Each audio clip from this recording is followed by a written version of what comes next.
So this is workshop number 8 for community justice innovation. All right, I'll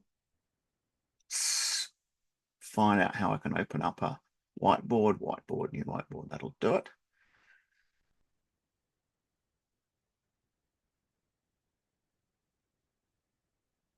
Welcome to new whiteboard, all right.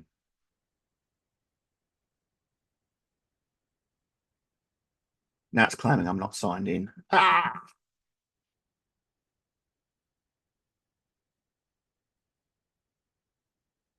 They've just introduced the now I'm signed in.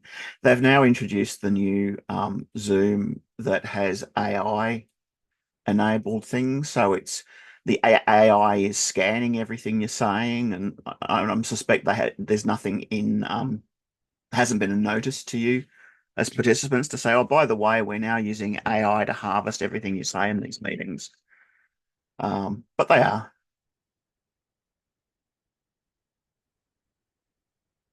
So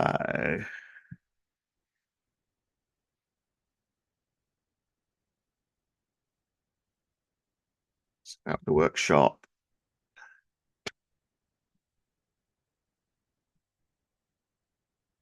Oops, I've got the wrong one. It's just a total catastrophe today.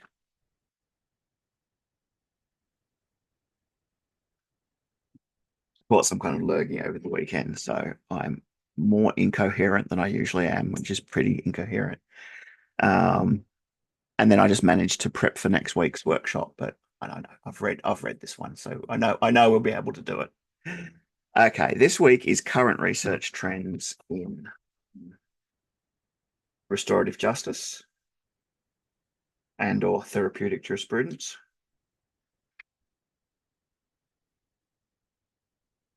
And the first challenge is challenge one is building the nest.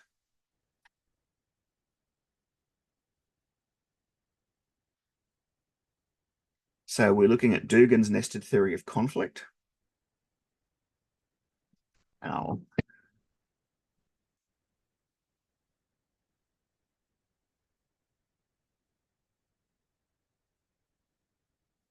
building a nest.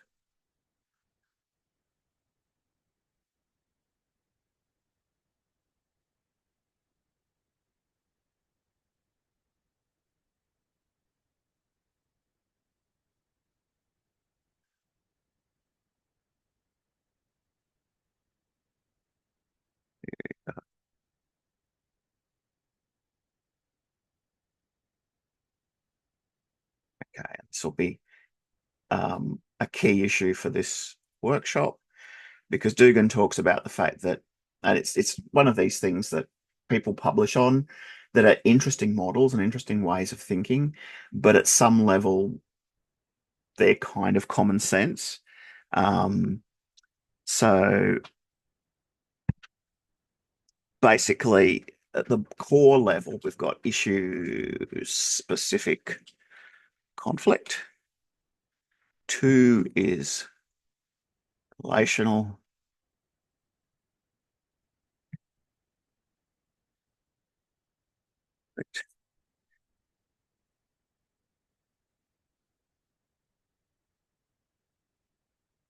Structural,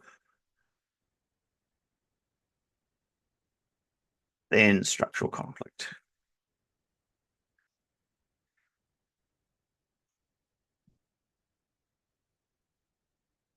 Okay, let me unclick on that so we can talk about those.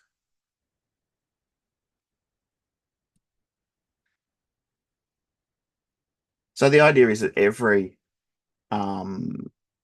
conflict that we have is nested within broader social structures, and at some top level, a conflict is going to reflect big top level structural problems in society, whether it be poverty, whether it be racism, whether it be sexism, or whatever.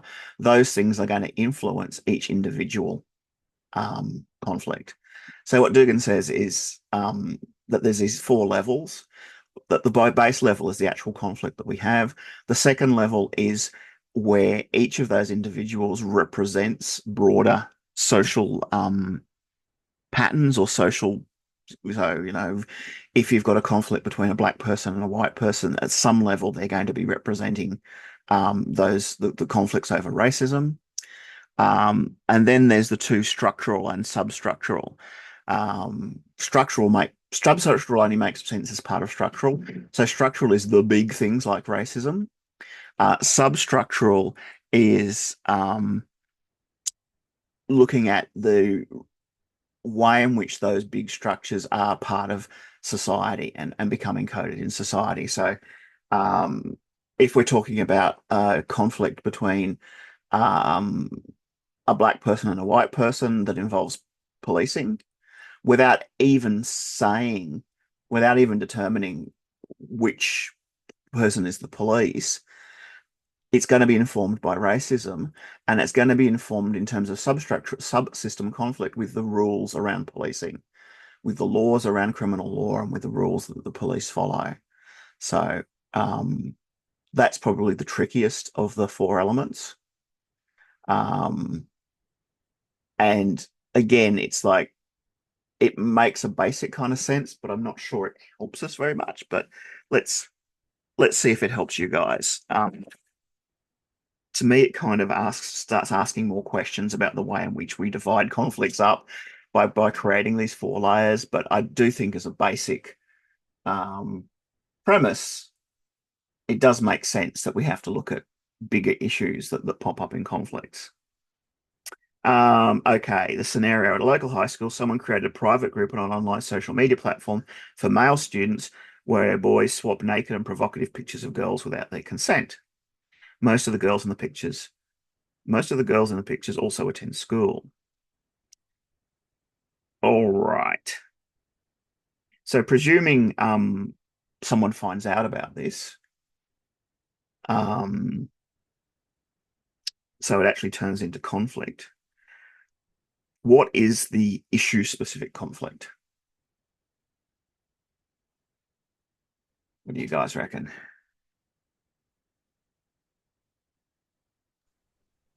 Issue specific conflict. Uh, how legalese do you want to be? Not very, just pretty rough. I would think the sharing of photos without consent. Yeah, that sounds good to me.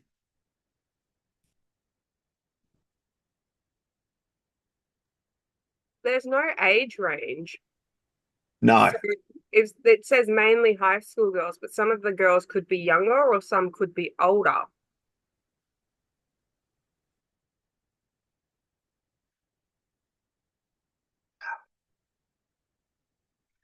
yes, let's just presume that there's not a that they're over whatever it is at 16. Um, so we don't have to worry about the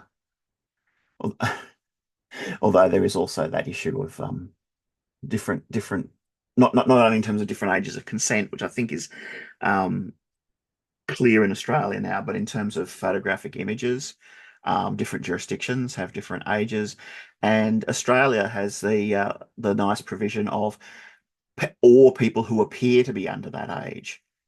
So you can have someone who's 24 who in a photo appears to be younger than 16 or younger than 18, and that's still an offence. You could have a cartoon drawing of a person who appears to be a younger person, where no actual human person was actually involved.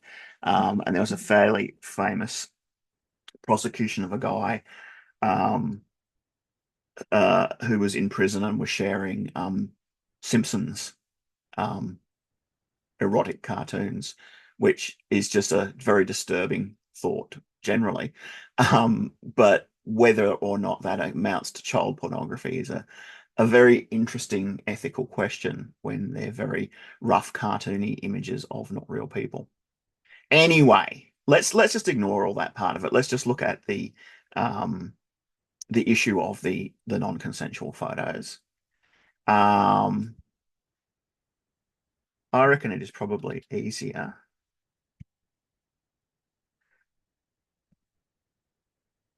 to jump straight to 4. What are the structural conflicts that underlie this particular individual conflict between this particular group of young men and young women? What are the top level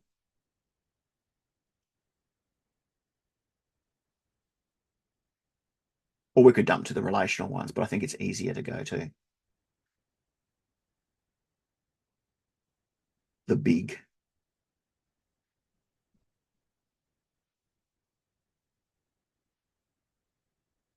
social issues here. Any guesses?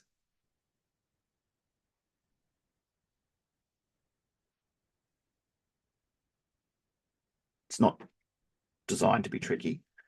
Let's just go for sexism, right?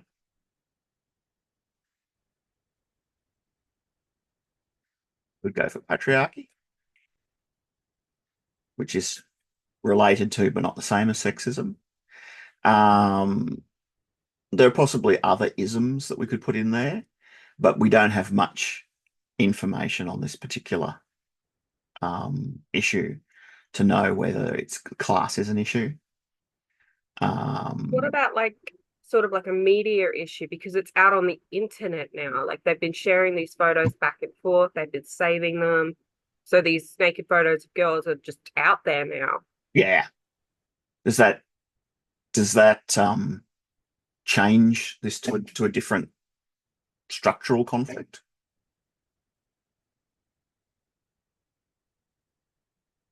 I get your point, but I'm just curious as to whether that's part of a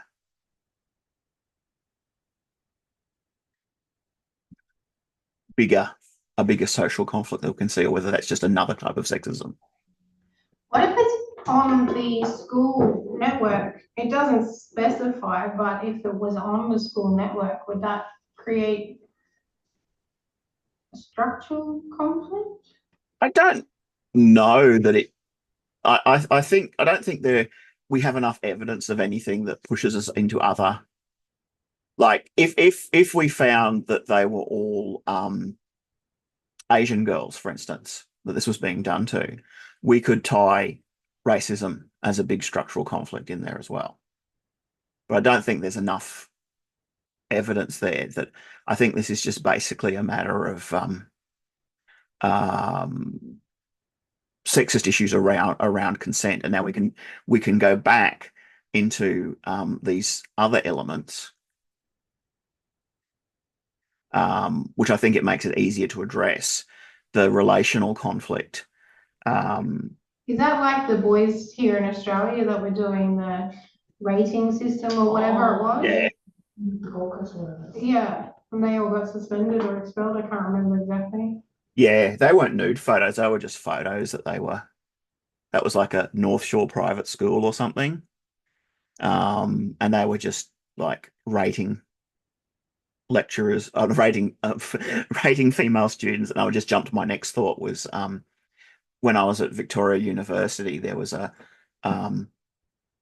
forum group where they were rating the sartorial elegance of the lecturers, which I didn't even make it into the list. So that's probably just as well. But they're taking photos of lecturers in class and criticizing their choice of clothing. So yeah, that was in the situation happened recently. They were just standard everyday pictures, but they were then basically engaged in demeaning, smutty talk, as they probably do every day in the playground, as girls may be doing about the boys or other girls or whatever. But they made the mistake of doing it in a way that was not only there was a record because it was posted online, but it also seemed much more cold and calculating to, put up a picture of a classmate and say, what is she between 1 and 10? This scenario is about actual nude photos. It doesn't talk about how they got them, but I'm presuming they've got like boyfriends who take the nude photos and then circulate them, which does happen. Well, I went to when my high school, a girl was taking a shower in the changing rooms, and a bunch of other girls took a video of her and then sent it through. So it could be other girls sending it to the boys. Yes, yes, that does happen. Um, and you know, I do. There's an episode of Seinfeld where they're talking about the ways boys torture each other at school, and they sort of give each other wedgies and swirlies and everything else. And Elaine is quite horrified by it, and they say, "Well, what do girls do?" And she says, "Oh, they just tease each other till they develop eating disorders." So there are all sorts of different types of motives for distributing these sort of photos. Um, and our first, I guess, analysis of that is it's all to do with sexism and patriarchy. It's to do with the fact that women are evaluated and valued on their appearance more than men are, and that there's these social structures that enable that to happen. Because it would probably not be nice if someone were taking nude photos of the boys and sending them to the girls, but it would be quite a different intensity of conflict, I would think. And it's this structure of patriarchy that makes a lot of the difference. Um, I don't know. People's mileage varies, but boys don't tend to suffer the amount of damage from being evaluated on that physical appearance as girls. I'm not saying they don't suffer from it, but I'm saying that they don't suffer as much as girls do. Can I just say too, if it was a girlfriend sent her boyfriend a photo because they were having a sexting session and Mhm. then he's gone and shared it with everybody, that would be a violation of betrayal. It would be a betrayal. Yeah. And that's again, we're looking at those broad structures of sexism and patriarchy, but I can't think of a broad structure, um, a broad structural conflict that represents. But I get you that it's not necessary. It's something different to sexism. It seems reductive to reduce everything to in this sort of pattern, which I'm not saying Dugan is completely reductive. She's just saying that they reflect these different social patterns. But this is where I see that, yeah, the weakness of this kind of model is you just tend to say, well, it's all racism or it's all sexism. And Does revenge porn fall under sexism? yeah, I mean, it would, but it's also something else. It's also something to do with interpersonal vulnerability. And I guess if you're taking just a very, very clear feminist perspective on it, you say, well, that all gets back to gendered power relations. But yeah, I don't know that's all there is to it. I think there is something in terms that there's an ism out there that doesn't have a title that's about those power relationships of getting someone to trust you and then breaking that trust. And yeah, I'm sure it happens most in a very gendered way. It's mostly guys doing it to girls. But I'm sure it could happen with two girls or two guys in gay relationships. There could be situations where they're then sharing those um, images with others, and that would be less easy to write down um, as sexism. Although I'm sure if you put your mind to it, you could write it down as being sexism. But there's something about, I don't want to say power relationships, but for want of a better word,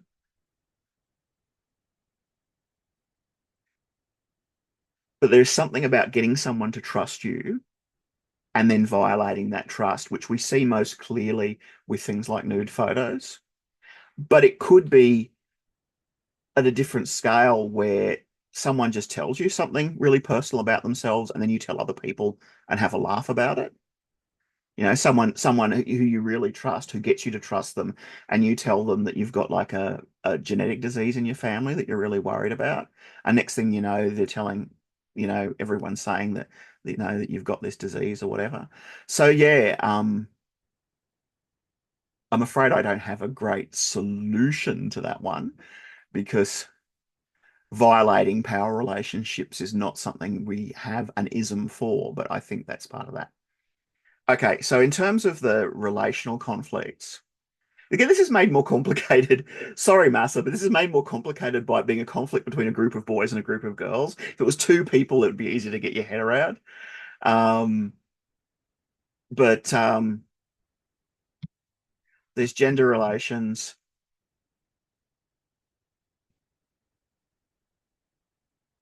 And let's just say power relations in school, because it could be a power relationship between in groups and out groups. There could be someone who um, the photo is being shared because they're not part of the in group, whereas someone who is in the in group, no one would dare to share their nude photo because there would be repercussions for it. So someone who is, of a different perceived social class to other people in the school who has their photo shared could reflect this kind of difference in class issues between the haves and the have-nots in school. So going back to Dugan's nested conflict, um, it's not just about these two groups of students, it's about these broader relationships. It's about the broad social relationships. And the hard one here is the level 3 one. Is the how do these represent structural subsystem conflicts? How are these reflected in different rule systems?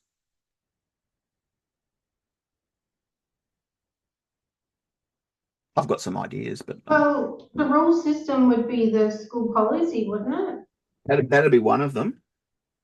And Yep. then the social media policy as well, Yep, that's another one. which is currently under fire.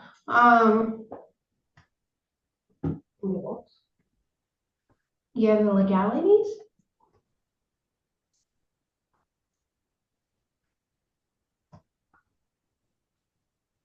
And I would also put in there what we could very vaguely call dating rules, um, which is like, what do you do when you're in a dating relationship with someone? When do you send them nude photos? What do they do with those nude photos? What pressure can they exercise to have nude photos? What if they're sex videos where both parties are in it? What happens if the pair break up? Do the rules change if you've got nude photos of someone who you feel vindictive towards because you think they've treated you really badly and broken up with you? Is there a different set of rules then as to how you use those photos? I'm old. This was never an issue in my day. Back in my Well, day. as an adult, you would delete the photos, even if you've got some sort of conflict with them. But as a teenager, you would use it against them, like sort of like blackmailing, I Yep. guess. Or just revenge, but yeah, blackmail as well. Rules of consent, thank you.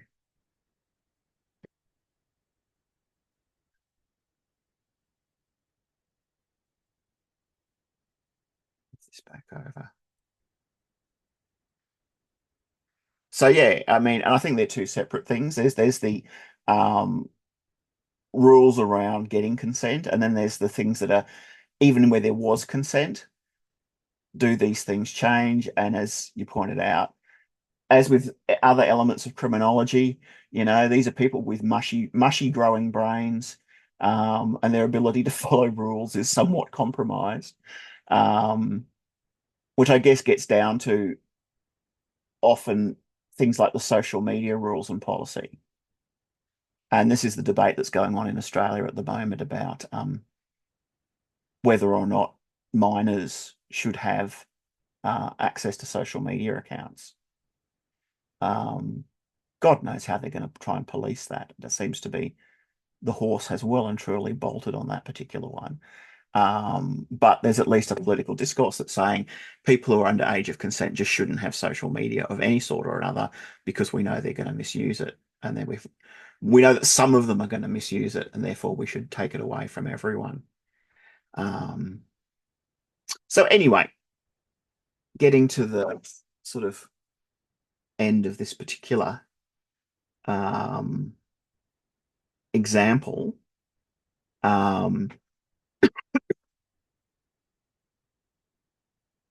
we've got these nested series of concepts of structures that go from the more personal to the more remote. And we can understand the conflict as being in an interrelationship between these things. We can have people who individually would not have thought of sharing the photos without consent, but for the fact that they're, and somewhere in there is possibly this kind of friendship rules. I don't know. Is it a rule of mateship that you share photos of your girlfriends? Maybe in some places, in some subcultures. Again, never wasn't an issue back in my day. But maybe this is another set of rules that your individual ethics about whether or not you should do it could be trumped by a social set of rules, which is like, well, everyone does it. And therefore this is, this is not only acceptable, but this is something that this rule set around mateship, around masculinity actually requires. And ultimately, we've got on the fourth level, we've got all our isms and all those big social structures that we see undermining these conflicts. Anyway, what are the reflective questions here? What are we supposed to be thinking about? Having built this nest together and seeing the true complexity of the issue, what are some outcomes we would address through the larger topics?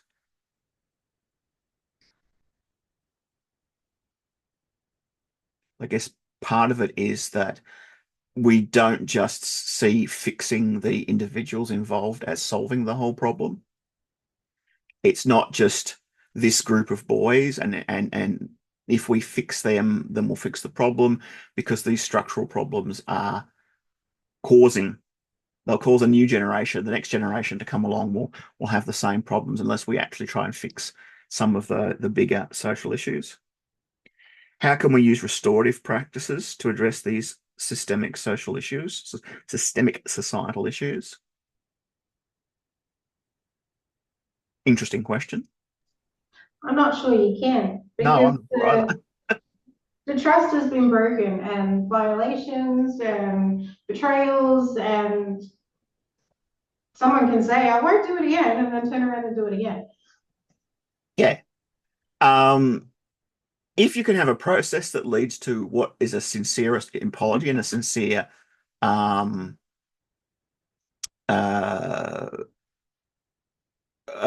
forgiveness, sure. But again, I think that maybe this is a good example of why these bigger social issues stop us being able to do that.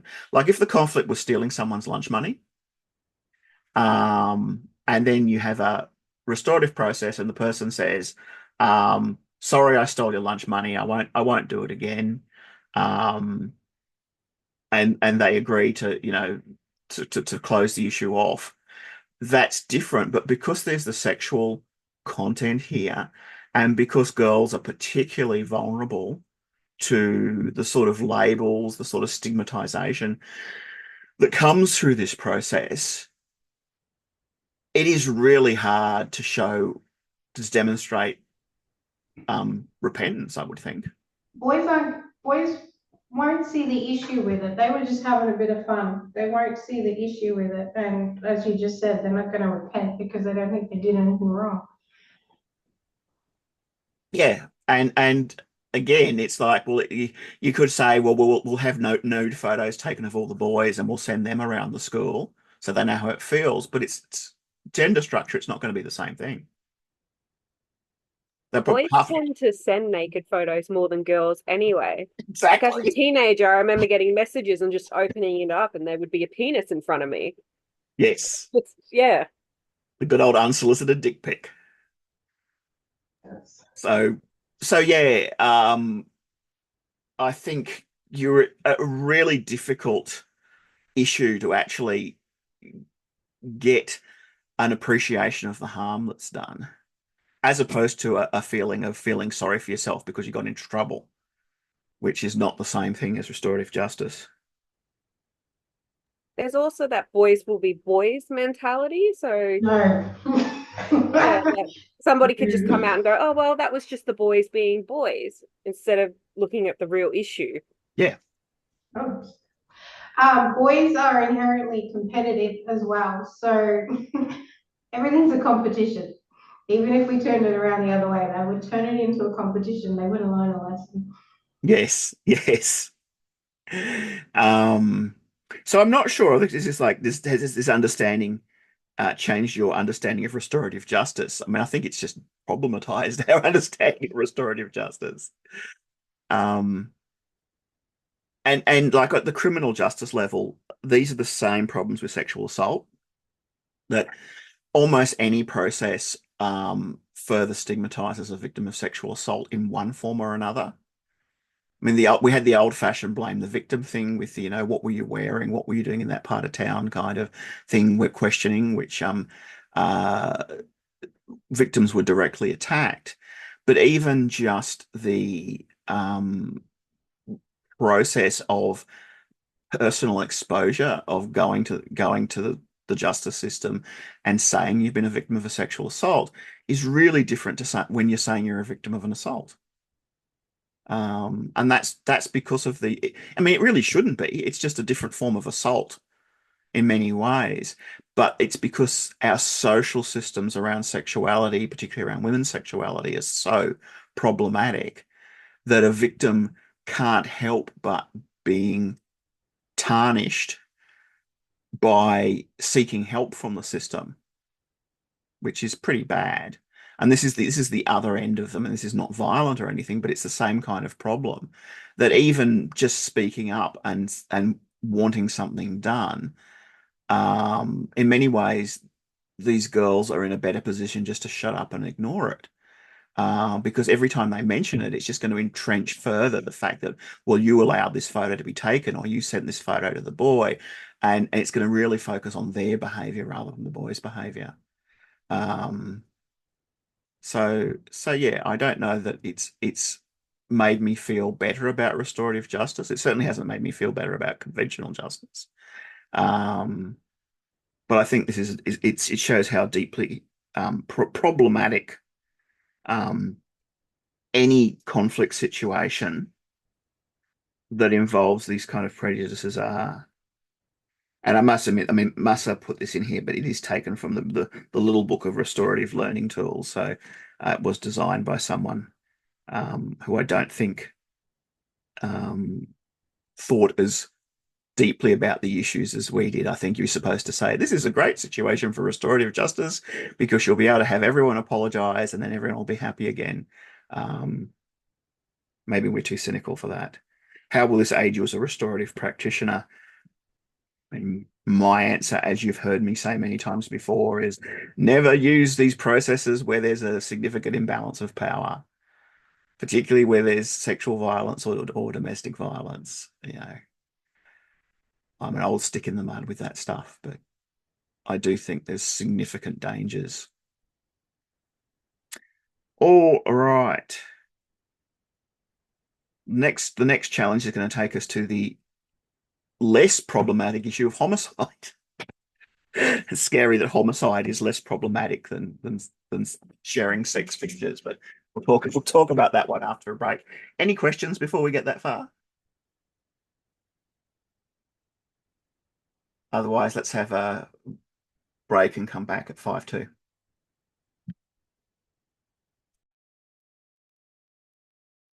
All right, let's get back into it.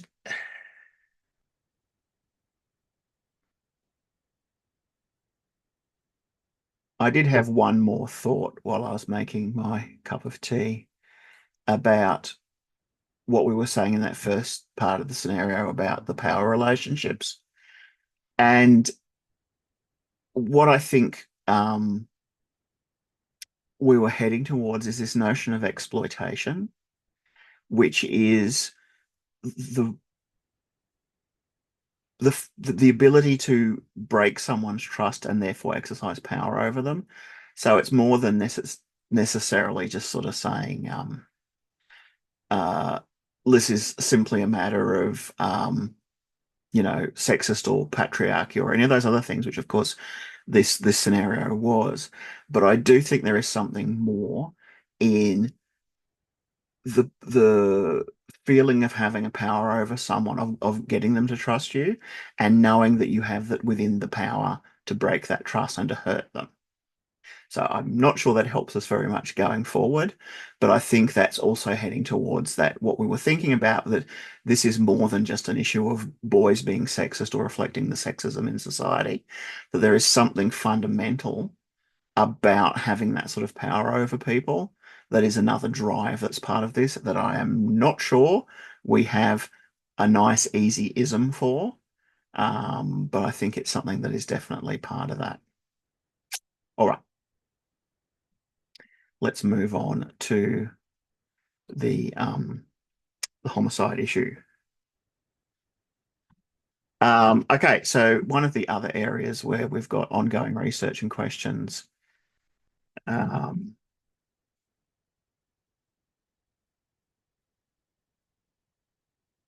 around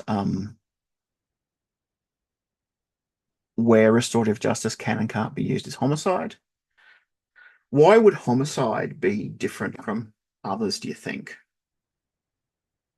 What makes it more complicated? I think it's the circumstances under which the homicide occurred. Mm-hmm. Why does that make it different to other kinds of restorative justice process? Like you said in the video, if someone went out purely to kill somebody else, then they're not going to feel remorse. But if it was just an accident, or if it was boys being boys, that resulted in death and then resulted in a homicide conviction, then they are going to be remorseful. Yeah. I don't know that that's not the same with other crimes, but it definitely seems to be something that is more amplified with homicide. And I think that's because of the sort of the cultural connotations we have around homicide and life being kind of the ultimate thing that a person has that you can take away from them, that they can't recover from. Me doing restorative justice where someone's assaulted someone else, even if they are so severely injured they won't recover from an assault, they're still going to be a person going on. And as a homicide, there is no person to continue going on. And of course, the more pragmatic difference between them is you can't actually have a restorative process with a victim where there's a homicide because there's no victim. And it's always a question of finding a proxy, which in the cases that we've looked at in this workshop are parents of a victim, which is possibly something to do with the age of the victims. But I don't know that I've ever heard where someone's partner or child has been involved in a homicide restorative justice process, because they would seem to be, for most people, the obvious stand-ins. Yet it's often it's the parents that are the stand-ins, and again that might be because the age of victims, like the age of offenders, tends towards being younger people, and often where someone is old enough to be in a partnership, the chances are the person who killed them is their partner. There's a very, very high chance of that being the case, unfortunately. Yeah, just something to note. So what were the circumstances around Ray and V? First of the videos.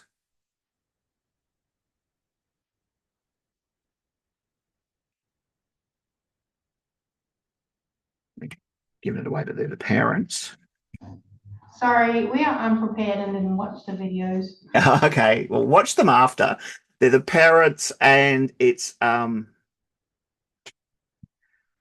use the technical term of the young dickhead scenario.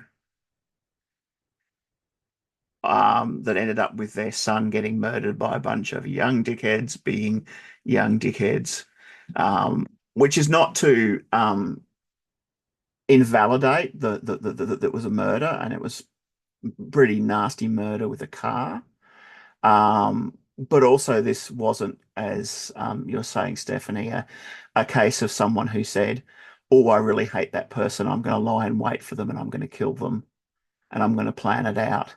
This was a case of, as is so much of the criminal justice system, young dickheads being young dickheads, and things escalating out of control. What are some other things too? I won't give it away, but it went through a conventional criminal justice process. Um, Pay attention to what happened with the victim impact statement and the impact that it had on on these parents. Um, it's significant. But they then later on went through it was a post incarceration process. I think it was like 13 years later. Um, with I think it was two of the offenders, and it's basic. It is in many ways it's your standard scenario of both sides being able to move on to some extent, not being in a position where everyone's going to be happy and good friends afterwards by any means, where there's still a lot of rage. I think the parents say they will sort of wake up and they remember what happens every day and they get angry about it. But they're able to get out of this sort of purgatory that they're in by being locked out by the criminal justice process. Um, and they're actually able to see that these offenders had changed and even express a strange little bit of pride that these guys have served their time and come out and they've got businesses. One of them's a rugby coach, whatever, and actually this sense um, that they've served their sentence and they've um, atoned and will continue to atone. It's not like it says there's forgiveness. You've killed someone and then the parents say it's okay. And it's like, okay, well, that's fine. I won't think about it ever again. They get the sense that these people have ruined their own lives through killing this guy. Um, but this sort of sense of closure. So this wasn't an either or, this was a both. This was um, so it was both traditional and restorative, but a definite sense that the restorative part was much more important to them than the traditional part, which didn't seem to do them much good at all. All right. And I think at one point Ray says people think that to go into restorative justice, you've got to forgive them. And it's like you don't have to forgive them, but it's at least a start to moving towards forgive them, which I think was an interesting thing for him to say. I guess there's that pressure on parents to be the better, to be the better person and to be the one who forgives and moves on, which of course could also be a sort of a power play as well. All right, a second video is Jacob Dunn. This one's really incongruous because it's like it's not Sunrise, but it's a morning news show. What might even be called morning news. This morning.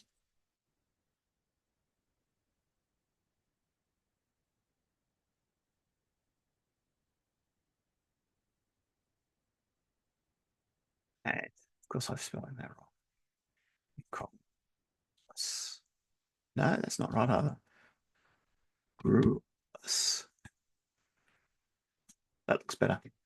It's kind of incongruous because it's like you expect them to cut away with, and here's a woman whose budgerigar has learned to make jam, that kind of really inane morning show. And in the middle of it, we've got this guy saying that he's killed someone.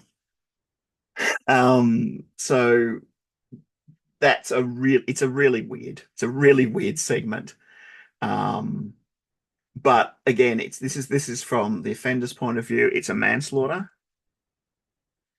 And it's literally a case of someone who hit someone, and the punch led to their death, but he didn't realize it at the time, didn't realize it till quite a bit later, and then got convicted of manslaughter. In some ways, it's obviously not been easy for this guy, but it's an easy, and I suppose this is how it ended up on sort of fluffy morning TV in some ways. It's an easier offender to deal with than someone who is more deliberate about it. Someone who's a drunken lad, throws a punch, accidentally kills someone, is much more palatable to deal with as an offender than someone who, gets into a jealous rage, and kills their girlfriend or something like that. So how should I say this?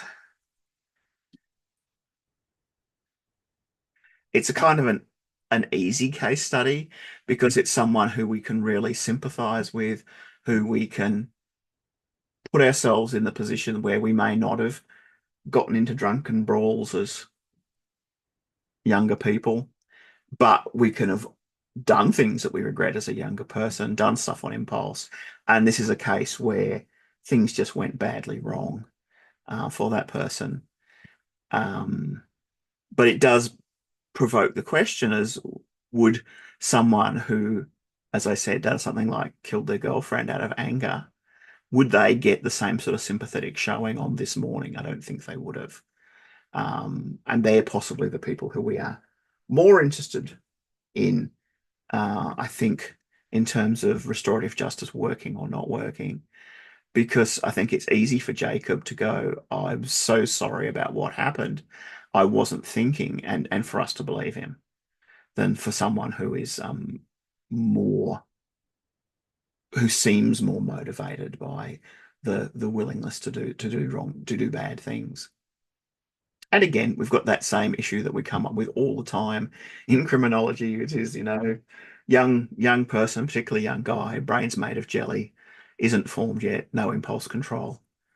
And that is, a surprisingly large part of what the criminal justice system does. If we watch the TV shows, it's serial killers and terrorists all the time. But if you spend any time around the courts, what it does tend to be more is just young guys on hormones, having no impulse control, doing bad things they shouldn't do. So, yeah. It makes our criminal justice system kind of disjointed.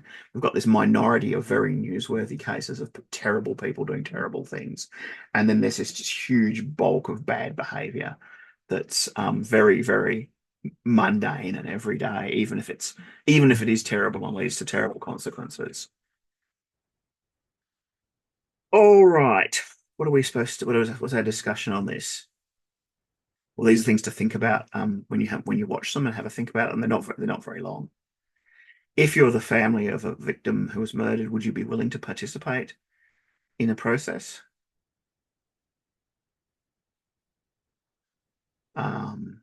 You have to. I think for me, it would depend on what happened. Which family member? So The process of events. Yeah. I guess who the offender is too, like if it's somebody random or if it's like somebody close to you. Yeah, chances are it's in homicide, it's going to be someone you know, or it's going to be at least someone that the victim knows. because, again, our homicide TV show. Well, some of the shows do. They do say that when they're looking for the murderer, they always say, "Well, we'll find the boyfriend," because that's almost always the case. And then there's some kind of fictional reason why it's not. It's a murder mystery or whatever. But yeah, that's one of the things we have to contend with is if a family member was murdered, they will most likely know the murderer, and you may well know them.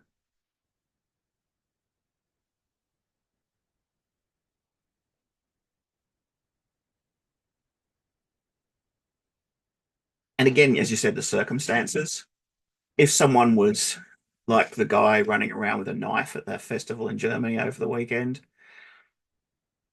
I suspect most of us would be less interested in being part of a restorative process. And possibly the offender is going to be less if someone's gotten so radicalized that they think it's a good idea to run through a crowd and stab random people. Unlikely that going into a process is going to make them think differently about the consequences of their actions. I don't know, but I don't think so.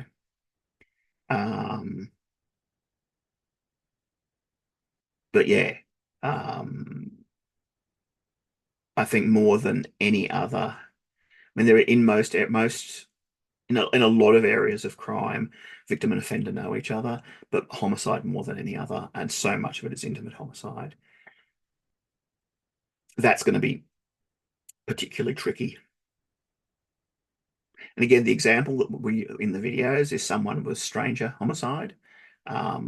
So it's an outlier. It's a different scenario. It's hard to find things that are representative. What would be challenges that may hinder your participation?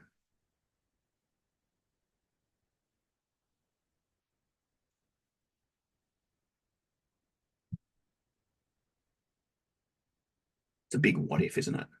Like emotional challenges. So like you Mm. may not want to face them because of what they've done to the person they've killed. If you saw what they did to the body, you may not want to face the person who has done that to Yeah. the person you loved. Yep. And your pre-existing relationship with them, given there's a good chance of that, is also going to affect that.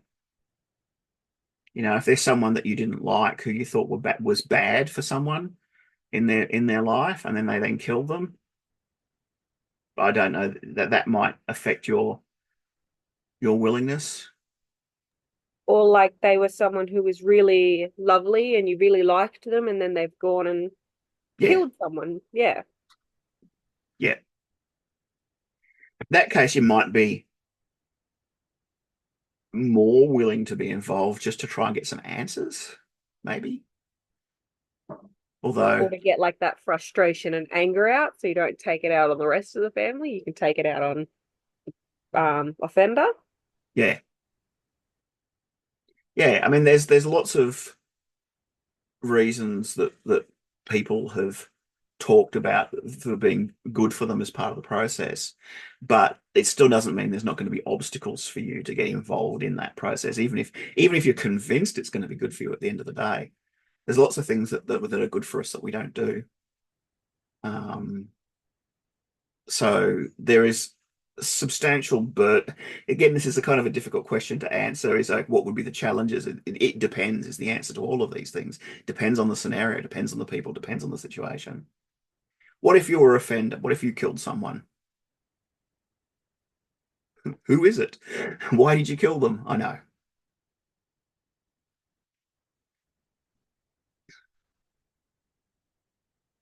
It's a weird question to ask. Sorry, Scott, the volume here is really low. Could you say that again?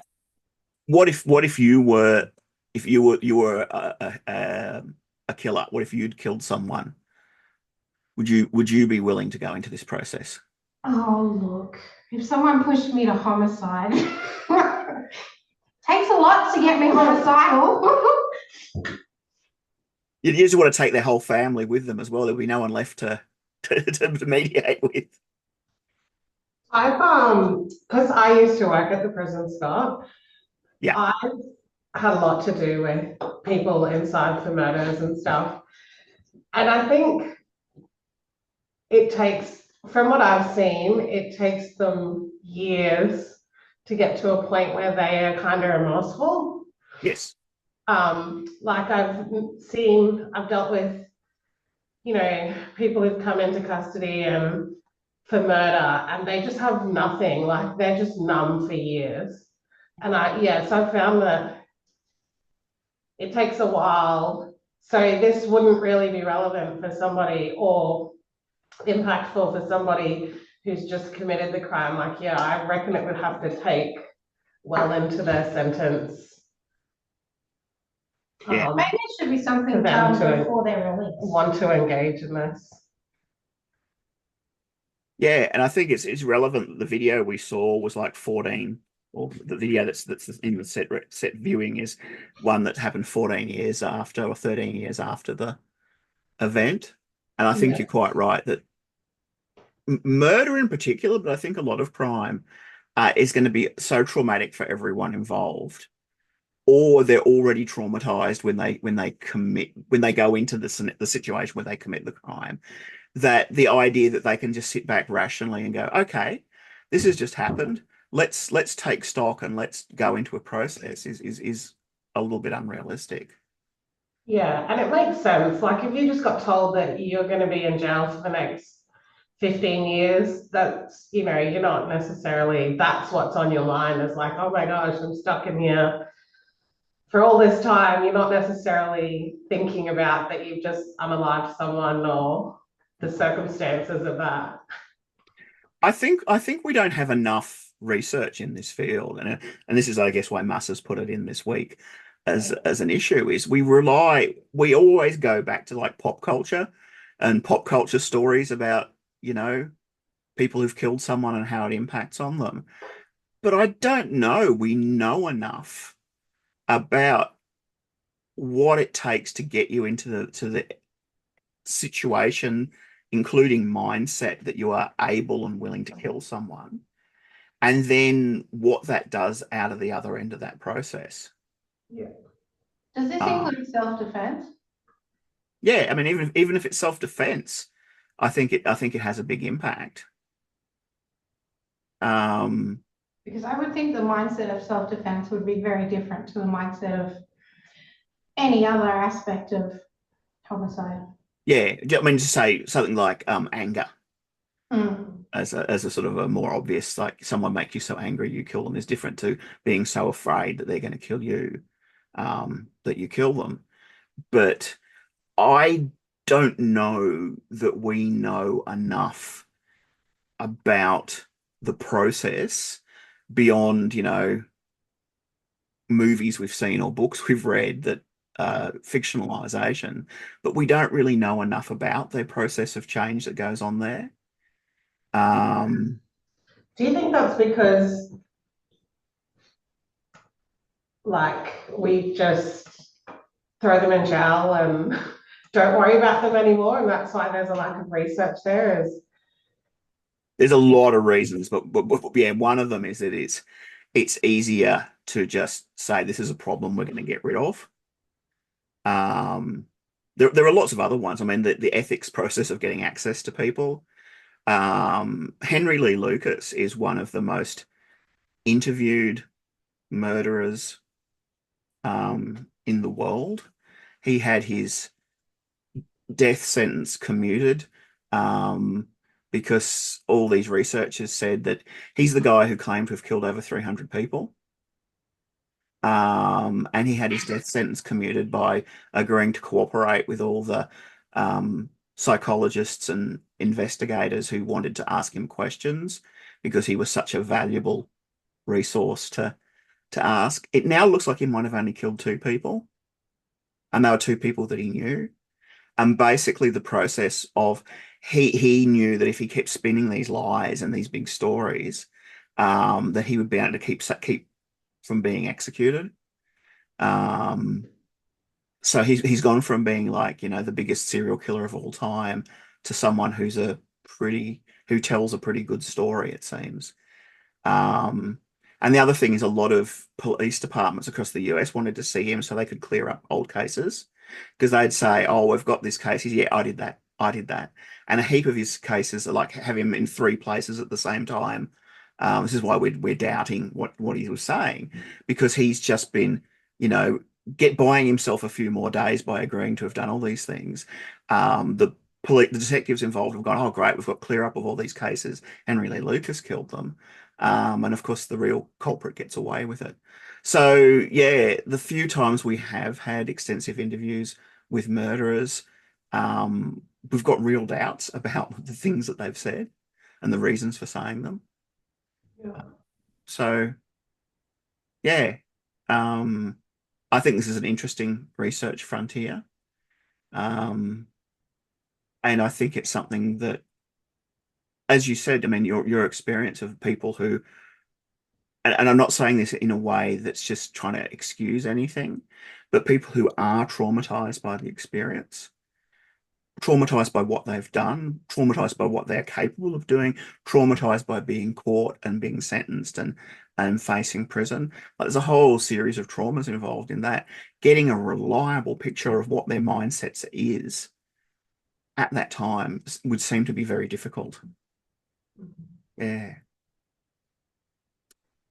So yeah, the nice easy question, if you were an offender, would you be prepared to do this? It's like a lot of what ifs go into that question. Also, we're psych students, so I'm like their personality type will come into it. Like, how were they raised? Like, is it acceptable for this type of behavior? Are they Yeah. a psychopath that just wants to go and enjoy the family's grief? Yeah. Is it like a gang initiation thing? Like, One thing I've never seen in any restorative justice research is any thinking about that gloat factor, whether that's a thing or not, but I think it's something we should think about. Are there people who would enjoy going into a victim conferencing because of the power? I don't know. We should think about it probably. so in 10 years when we're all qualified, we'll know. Yeah. Because we'll probably still be watching the same sort of police shows on TV again and again and again with the same kind of fictionalized cartoon versions of offenders and, you know, motivations that's being offered. Okay. Well, I think that's pretty much exhausted workshop 2. Any questions anyone's got going forward apart from the how come not all the results have come through on Moodle, which I will chase up now.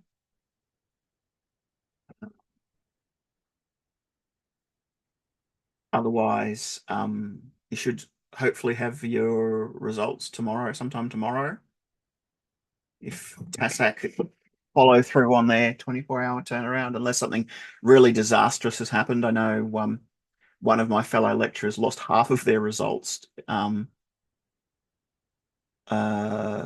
last term because Moodle had just ditched them all. But let's hope that hasn't happened. And I have at least written some notes down for that. So if there are no other questions, I know it's a bit early today, but I